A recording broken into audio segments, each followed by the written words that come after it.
రెండోది ఏంటంటే మొత్తం ప్రకాశం జిల్లాలో ఉన్న ప్రజలందరికీ విన్నపం ఏంటంటే ఈ స్క్రబ్ టైఫస్ అని చెప్పేసి ఒక ఈ మధ్యన ఒక ఇన్సెక్ట్ కుట్టడం ద్వారా ఒక విపరీతమైన ఫీవర్స్ వస్తున్నాయి, కేసెస్ కూడా బాగా పెరుగుతున్నాయి.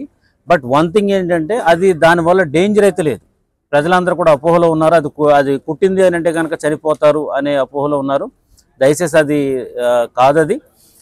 పుట్టిన తర్వాత ఇమ్మీడియట్గా మనకి ఒక జ్వరము, ఫీవరు, తర్వాత చలి జ్వరం లాంటి చిన్న సిమ్టమ్స్ ఉన్నాయి. ఆ సిమ్టమ్స్ ఉన్నప్పుడు ఇమ్మీడియట్గా మా దగ్గర ఉన్నటువంటి పిహెచ్సికి వెళ్తే అది డయాగ్నోస్ చేసి చిన్న ట్యాబ్లెట్స్, పారాసెటమాల్ లాంటి ట్యాబ్లెట్స్తో కూడా క్యూర్ అయిపోయే పరిస్థితి ఉంటుంది. అలా కాకుండా దాన్ని నెగ్లెక్ట్ చేసి మీరు చెప్పకుండా వదిలేసేస్తే అది ఫర్దర్ కాంప్లికేషన్స్ డెవలప్ అయ్యి దాన్ని మళ్ళీ ఫర్దర్ ట్రీట్మెంట్కి వెళ్ళవలసిన పరిస్థితి వస్తుంది. మ్యాక్సిమం ఇవన్నీ కూడా ఇప్పుడు మనకు 2-3 కేసులు వచ్చినాయి ప్రకాశం జిల్లాకు సంబంధించి.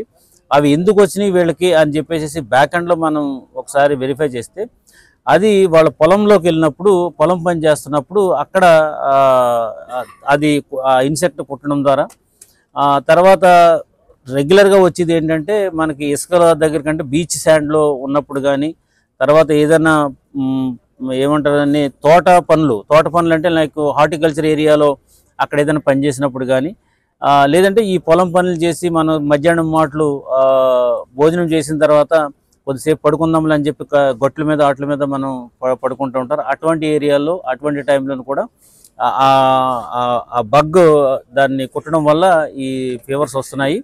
సో కొంచెం కేర్ఫుల్గా ఉంటే తగ్గుతుంది. అట్ ద సేమ్ టైం వాళ్ళ కుట్టినా కానీ ఇట్ డజంట్ మ్యాటర్, బట్ ఇమ్మీడియట్గా మీరు ఈ నియరెస్ట్ హాస్పిటల్కి రావాలి. దీని మీద జిల్లా వ్యాప్తంగా క్యాంపెయిన్ జరుగుతుంది. ప్రతి ఇంటింటికి వెళ్ళి దీని గురించి మనం చెప్తున్నాము.